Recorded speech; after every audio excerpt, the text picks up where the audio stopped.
Bueno, eh, les quiero compartir este caso radiológico. Se trata de un paciente masculino de 42 años que llega a consultar por múltiples episodios de mareos como antecedentes personales relevantes. Sufre de diabetes mellitus 2 recientemente diagnosticada, la cual está fuera de metas y se encuentra en tratamiento con metformina.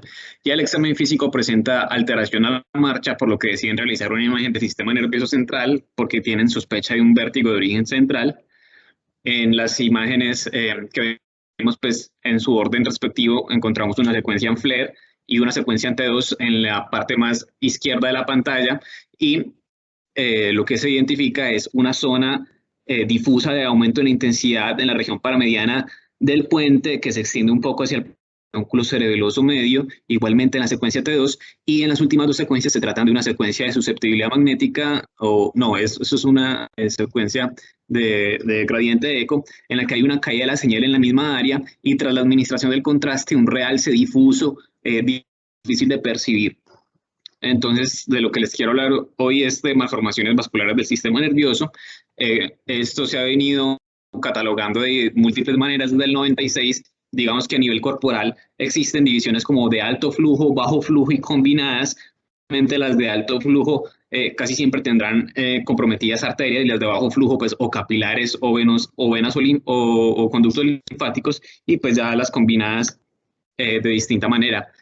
Y en cuanto a las malformaciones vasculares del sistema nervioso propiamente, pues existen dos clasificaciones grandes, que son las de alto flujo y las de bajo flujo. Las de alto flujo teniendo pues dentro de ellas malformaciones arteriovenosas, shunts arteriovenosos durales, fístulas carotidio-cavernosas, malformación de la vena de Galeno, y dentro de las de bajo flujo pues tenemos las malformaciones de cavernosas cerebrales, anomalías del desarrollo venoso, seno precarineo y telangiectasias capilares. Entonces, les quiero compartir hoy un caso acerca de estas malformaciones vasculares del sistema nervioso de flujo lento, y empezamos pues con los diagnósticos diferenciales, que son malformación cavernosa cerebral, donde básicamente pues de lo que se trata es una dilatación sinusoidal de los capilares que darán una apariencia digamos típica como en crispeta, y esto ocurre porque estos capilares tienen una pared bastante elástica y delgada,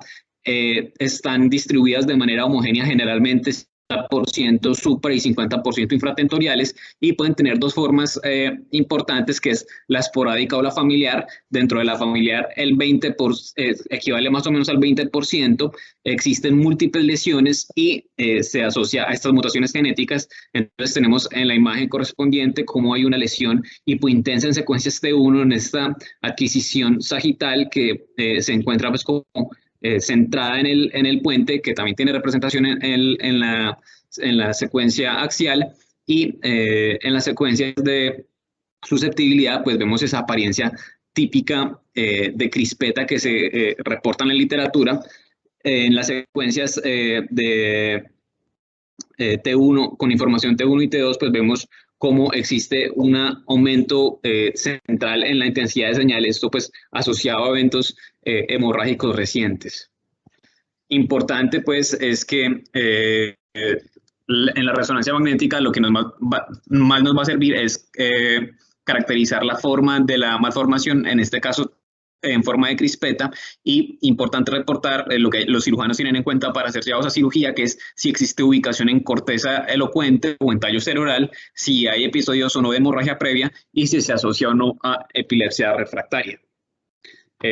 También pues digamos que pueden verse en tomografía, en este caso un TAC simple, como focos de sangrado, en este caso pues en la misma topografía en el puente y en la corteza del lóbulo frontal izquierdo. Entonces, como para resumir el caso, pues dilataciones sinusoidales, morfología de crispeta, que tienden o que pueden ser o no llevados a cirugía dependiendo pues del compromiso. El siguiente caso sería una anomalía venosa del desarrollo, también llamados angiomas venosos, y es la malformación vascular más comúnmente encontrada post-mortem. Esto generalmente se origina secundario a respuestas intrauterinas a isquemia, y pues que llevan a una hipertensión venosa. A pesar de que son una malformación, estas estructuras funcionan como una vena normal y corriente, y solo producen síntomas cuando hay trombosis de la vena colectora y esto pues llevará a isquemia o sangrado. Pueden estar o no asociados a cademas y esto pues como aumenta la probabilidad de tener desenlaces un poco favorables. Entonces tenemos en las imágenes las dos primeras de arriba unas secuencias de susceptibilidad magnética en las que vemos una imagen que presenta caída en su intensidad de señal en el hemisferio cerebeloso izquierdo con una energía típica de múltiples, digamos, formas serpentiformes que asemejan la cabeza de medusa, y en la secuencia T2 vemos como hay unos canales vasculares, algunos con vacío de señal, esto dependiendo pues como de la velocidad del flujo vascular, y luego de administrar el medio de contraste, pues vemos cómo hay un drenaje directo al sistema venoso a través de una conexión o vena colectora desde la malformación. Importante en imágenes que en la tomografía no contrastada, pues las manifestaciones básicas serán sangrado, calcificaciones. Tras la administración del medio de contraste encontraremos la cabeza de medusa y la vena colectora, y nos servirá mucho nuevamente la susceptibilidad magnética pues como para definir esa morfología. En cuanto a las consideraciones terapéuticas, es importante reportar si hay complicaciones como sangrado o trombosis, y si existen pues síntomas asociados, tenerlos en cuenta. Entonces, para resumir, recortar la cabeza medusa, la cabeza de la medusa y la vena colectora. El seno pericarini básicamente es una conexión anómala entre vasos extra e intracraneales y básicamente se manifiesta como una masa no dolorosa pulsátil en la cabeza de bebés. Generalmente pues no se encuentran adultos y pues tiende a ser asintomática, aunque puede ocasionar cefalea y tinnitus, pero lo más común es que el motivo de consulta sea puramente cosmético. Pueden ser primarios o secundarios nuevamente, y los primarios son bastante similares a anomalías del desarrollo venoso y se relacionan a hipertensión venosa uterina nuevamente.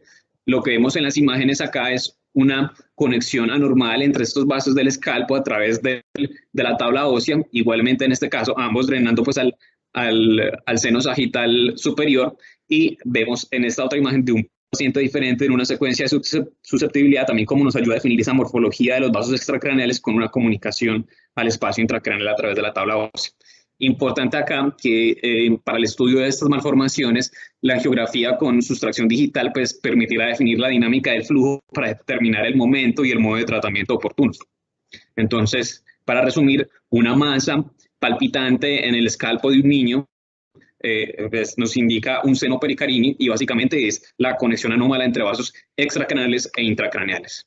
Por último, la telangiectasia capilar cerebral. Esto generalmente es un hallazgo incidental, el paciente generalmente no reporta ningún síntoma, y lo que ocurre son una malformación con múltiples capilares anormales entremezclados con parenquima normal. Esto lleva a una disfunción endotelial y pueden ser primarios o secundarios. Generalmente pues se asocian a la radiación y síndromes genéticos como la telangiectasia hemorrágica hereditaria.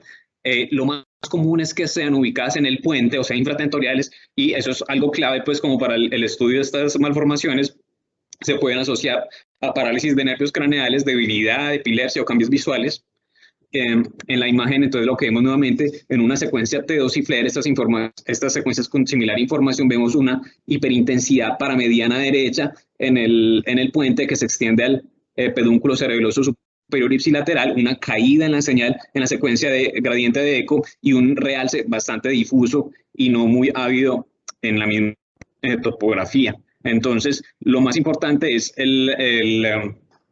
o lo más sensible es la secuencia post-contraste potenciada ante 1, pues porque digamos que nos pinta la malformación, pero si no tenemos eso a disposición y tenemos una imagen con susceptibilidad o gradiente de eco, pues esto nos ayudará a determinar el flujo extralento. Consideraciones terapéuticas, pues generalmente es conservador, especialmente por su ubicación, y no requiere suspensión de antiagregantes ni anticoagulantes. Esta es una reconstrucción del mismo paciente en sagital post-contraste, y observamos cómo esa malformación difusa pues, que veíamos en el puente se extiende hasta parte inferior del tallo, y digamos como que tiene esa apariencia de múltiples paticas como semejando una araña. Entonces, esta malformación generalmente ocurre en el puente, pues se llama telangiectasia por esta razón, y tenemos que tenerlo en cuenta cada vez que vamos como esta combinación muy importante. Entonces acá encontré un artículo que nos habla pues precisamente de la utilidad de las secuencias de susceptibilidad magnética, y ellos proponen que la combinación de un realce difuso en la topografía de la lesión asociada a una caída de señal en las secuencias de susceptibilidad, pues es básicamente diagnóstica y no se necesita de otra cosa. Es importante, pues, como estar seguros del diagnóstico, porque queremos evitarle al paciente biopsias o procedimientos innecesarios, y la caída de la señal en las secuencias de susceptibilidad ocurre básicamente porque hay un flujo lento en canales venosos ectásicos que están llenos de oxihemoglobina, y pues esto lleva a la caída de la señal en la susceptibilidad. Entonces, el contraste, excelente sensibilidad, y la susceptibilidad, excelente especificidad, tenemos el diagnóstico por imágenes. Para recordarles los síndromes genéticos a los que se asocian este tipo de malformaciones, pues tenemos la telangiectasia hemorrágica hereditaria, el Sturge-Weber y el FACES, que pues vale la pena como recordarlo siempre que veamos este tipo de malformaciones. Y ya como resumen, pues recordar lo que vimos hoy: telangiectasias, malformaciones, anomalías del desarrollo venoso, cavernomas y senus pericardium. Muchas gracias.